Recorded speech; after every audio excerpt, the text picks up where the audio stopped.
City of St. Louis, and they have both decided that the Hispanic community is important to them, and they would like to come address us for just a couple of minutes. So we're going to give each candidate a chance to just say a couple of words, and then we'll get on with our evening. So first, I'd like to introduce Mr. Jack Coatar, candidate for Board of Aldermen President. Please give him a round of applause. Good evening, everybody. How are you tonight?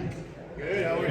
Good. I'm good. It's great to see everybody. I'm Jack Coatar. I'm the alderman of the 7th Ward, which is downtown St. Louis, Soulard, Lafayette Square. We just hosted the big Hispanic festival at Soulard Market Park a couple of weeks ago. That was a lot of fun.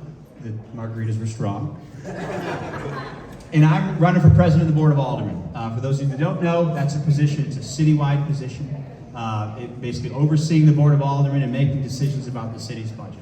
And I'm running first and foremost, because I'm frustrated. I'm frustrated with some of the direction the city's headed, some of our inability to take care of basic city needs. Answering 911 calls in a timely manner, making sure we got enough cops on the street, making sure we got enough ambulance drivers, picking up trash, the stuff that really impacts our neighborhoods that we've got to get right. If we're going to grow businesses in the city, we've got to get those things right. And so I'm talking about those issues, local issues. And for once in our life as a city, it's not an issue of money. We've got the money. It's a matter of priorities. We've got to make sure these issues, these local issues, public safety first and foremost, are a priority. I think it's also important, critically important, that we are a welcoming city to our immigrant populations, especially our Latinos. And that's something that, this town, we need more Latinos. We need to be welcoming to immigrants of all kinds, and we need to make sure City Hall is welcoming, and we can do a better job of that. I mean, right now, if you want to open a business in the city, do we have any small business owners? Yeah, a few. Yeah. Go try navigating City Hall and opening a business. I mean, it's challenging. Our business assistance center is on the 4th floor, tucked away in a corner.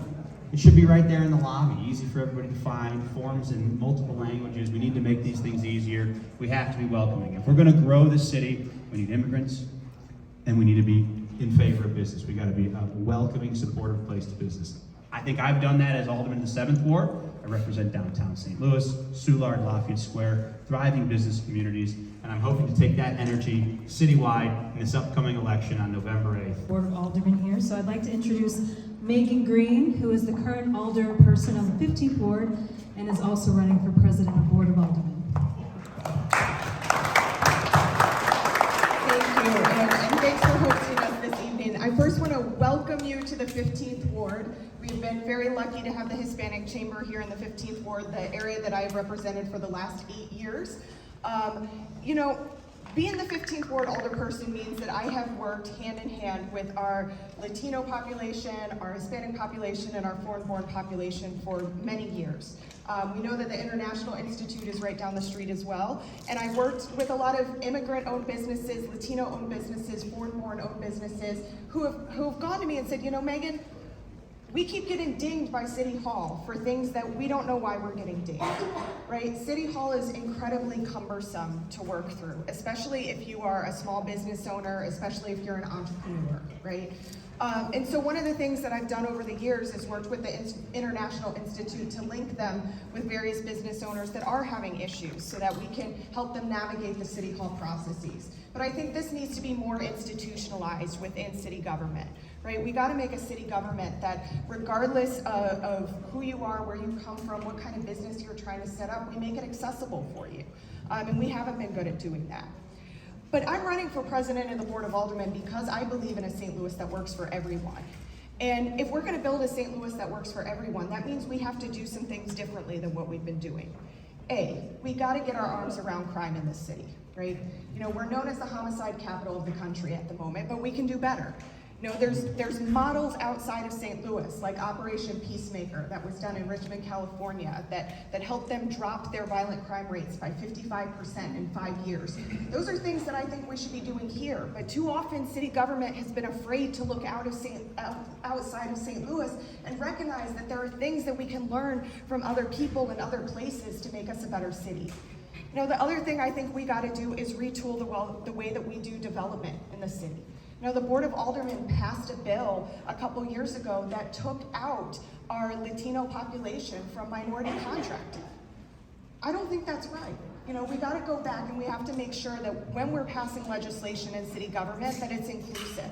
It's inclusive of all folks that are in our communities, not just a set few. And that also means we need to have set development strategies across the entire city. So folks aren't going into City Hall and getting different answers depending upon which alderman they talk to or which city department they go to. Right now, it's too hodgepodge, which makes it easy for folks who are wealthy and well-connected to navigate their way through City Hall, while a lot of small businesses and entrepreneurs get left behind. So I'm the type of person that's always been on the side of the little guy. I've always been on the side of the person that is fighting to start up a business or is fighting to do better. And so that's why I want to build a St. Louis that works for everyone, and I know we can do it. We just have to have the right priorities. I'm proud to be endorsed by Mayor Jones, by Congresswoman Bush. I've worked hand in hand with them for many years, and I know that collectively the three of us can continue to move this city forward in a place that is diverse, vibrant, and inclusive. So I appreciate your support on November 8th, and together we can build a St. Louis that works for everyone.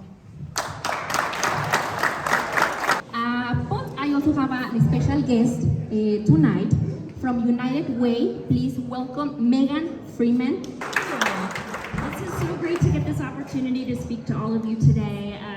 I am Megan Freeman with United Way. I'm the Director of Leadership Giving, and I oversee a special group of donors who are able to contribute $1,000 or more in a given year. And we are incredibly lucky this year to be led once again by Cece and Santiago Beltran with our Multicultural Society. And so thank you for saying yes, because you're a fantastic leader. I'm sure everyone here knows that. But I wanted to take the time to speak with you to tell you not just about the Multicultural Society, but to tell you about what we do at United Way. And we are able, because of people like you, to support more than 162 nonprofit agencies in the St. Louis region. And so we work hard all year to fundraise, but we're working with an incredible group of donors who really want to see St. Louis, the place that they call home, whether it's home forever or home right now or newly home, they're calling St. Louis home. And we are incredibly lucky to be able to support more than 1 million people in a given year. And for those of you who are baseball fans here, I know our season was cut short, I guess. It was a little long, but then shorter than we would have liked. If you think of all of the people that United Way supports in a given year, we could fill Busch Stadium 22 times.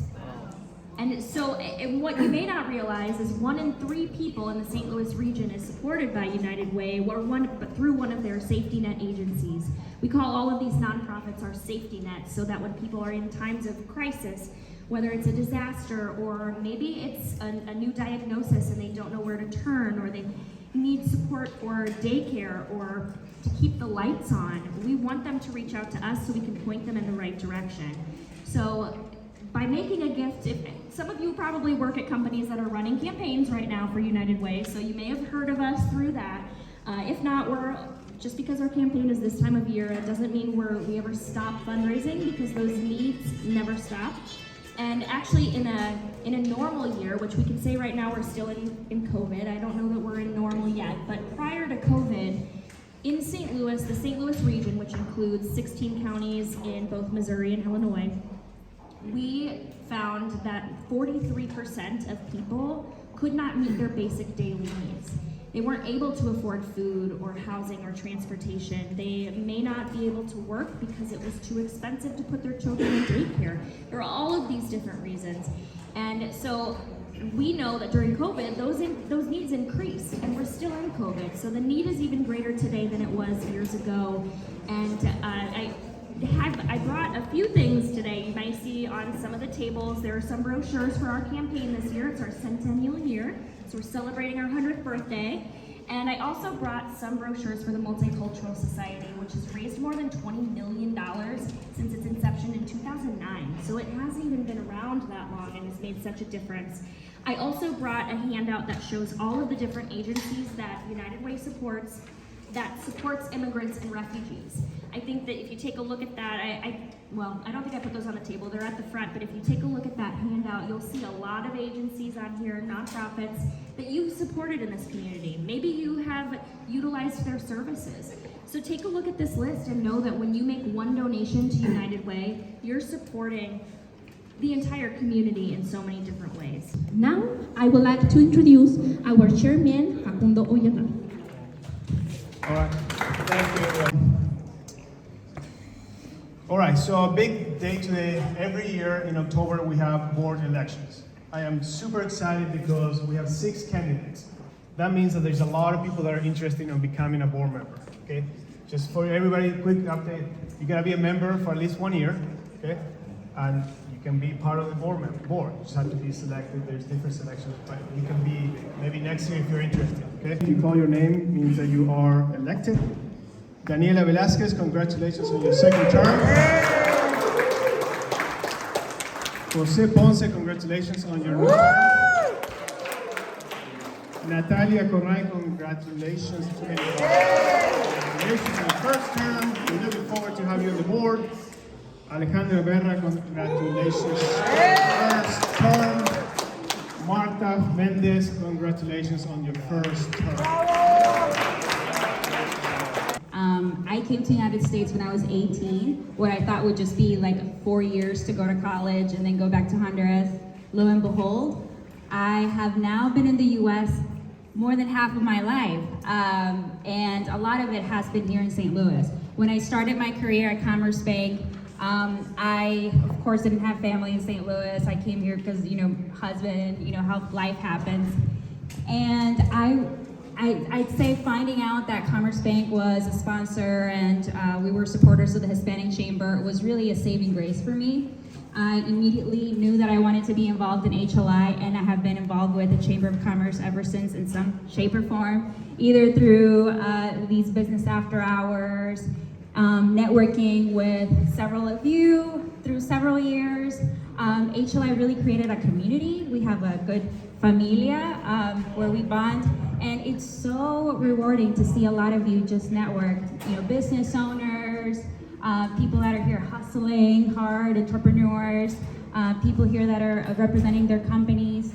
This is what we need, and I really want to be a part of the board to strengthen those relationships and to really amplify Latino voices in our community. This is such a great city. It is my home now. It has been for the past 16 years.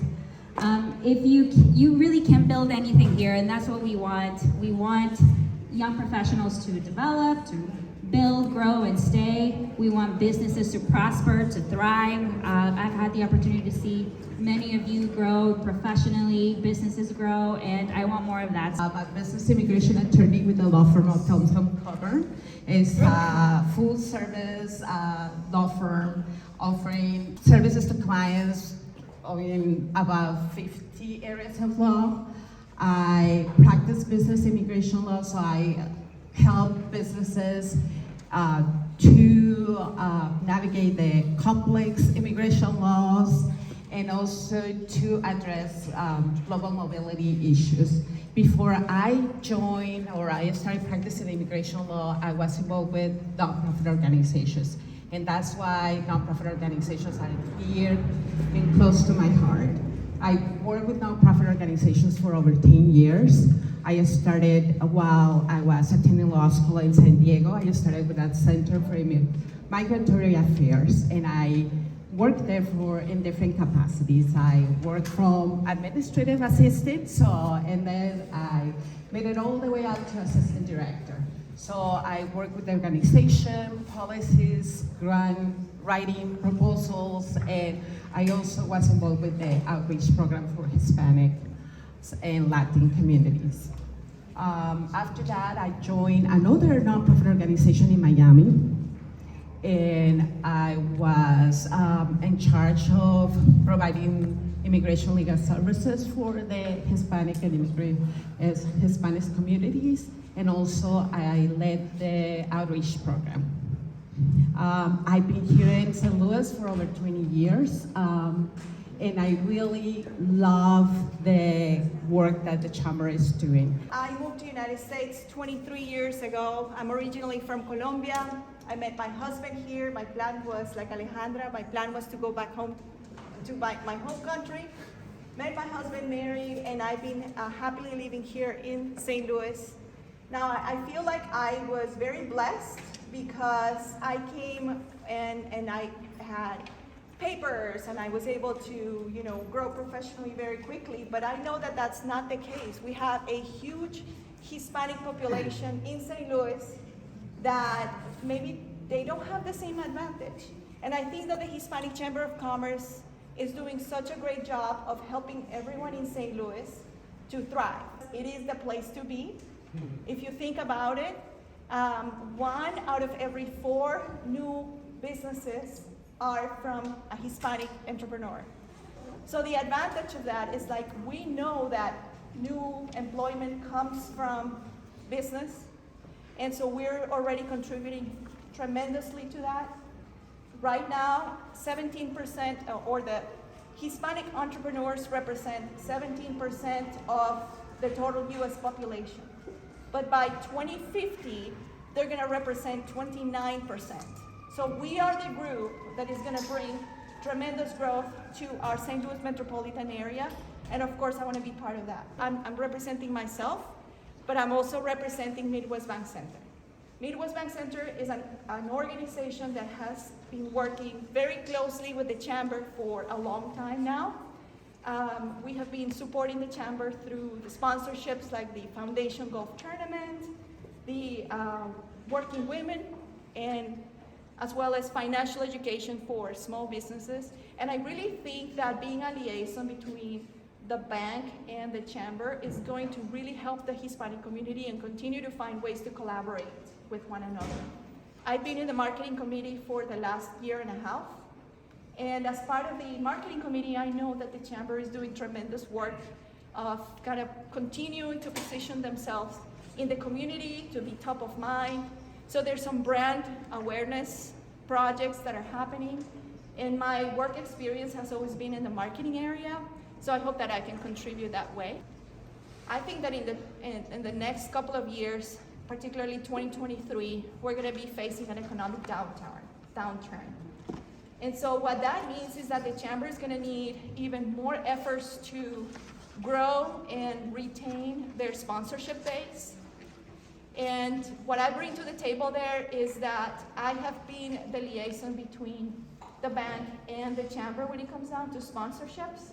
So I know what it takes, and I know what corporations look forward to or what they need when they decide to partner with local organizations. So I hope to be able to contribute when it comes down to finding mutually beneficial sponsorships.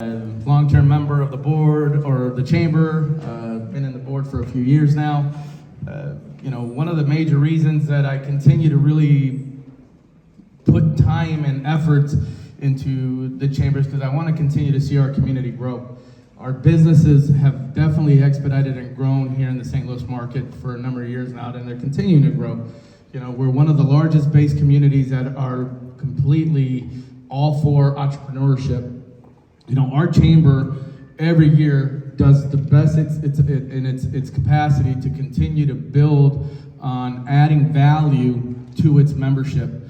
And we've established quite a few different programs that adds that value to our members. And we wouldn't really have these opportunities without everyone here today, because being members and also being sponsors and being engaged in our membership is really crucial to our continued growth. One of the things that drives me is to always continue to think outside the box and find solutions for small-owned businesses that the Latino community is growing.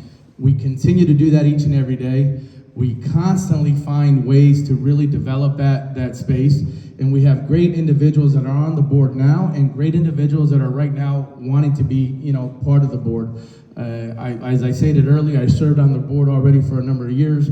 I'll be basically serving my first term because I came in really in midst of other members coming off or needing to be leave, but this is going to be my actual first term, so I'm really excited about that. I am a native St. Louisan. My parents are from Puerto Rico, so that makes me a Mizorican or a Mizoriqueña. But what I love about the chamber is that I've been able to grow with the chamber, and the chamber's also grown while I've been here. So I grew up here. I did the St. Louis boomerang thing, and I moved away. and I came here and I wasn't sure what I was gonna do. Didn't have a job and applied for the Hispanic Leadership Institute. Was freelancing, got a scholarship. Some of the best friends I have, Alejandra, Jomo, we were all in the same HLI class. Really changed my perspective about St. Louis because I grew up here and I didn't know many Latinos growing up, and then I had a whole bunch of them and we were peers, and we're still, there's still a bunch of us, but in every family gathering. But no, since I've been with the Chamber, started HLI, I have my own business doing consulting, public relations and marketing consulting, was a member then, moved to a different advocacy organization as a nonprofit. Our nonprofit joined, went to a different agency, we joined. I'm currently a different company working on getting them to be members, but I've been able to take the Chamber with me wherever I've gone. So it's been a big part of my life. I do public relations at Fleischman Hiller downtown, and a lot of what I do is around diversity, equity, inclusion. I believe in it. Don't want to assume, but I don't know what you all did in the Hispanic Heritage Month, but I know I did 3 or 4 presentations on. You say Hispanic versus Latino, got called all the time. No, but I am passionate about the community, so it's been an honor to serve on the term I have.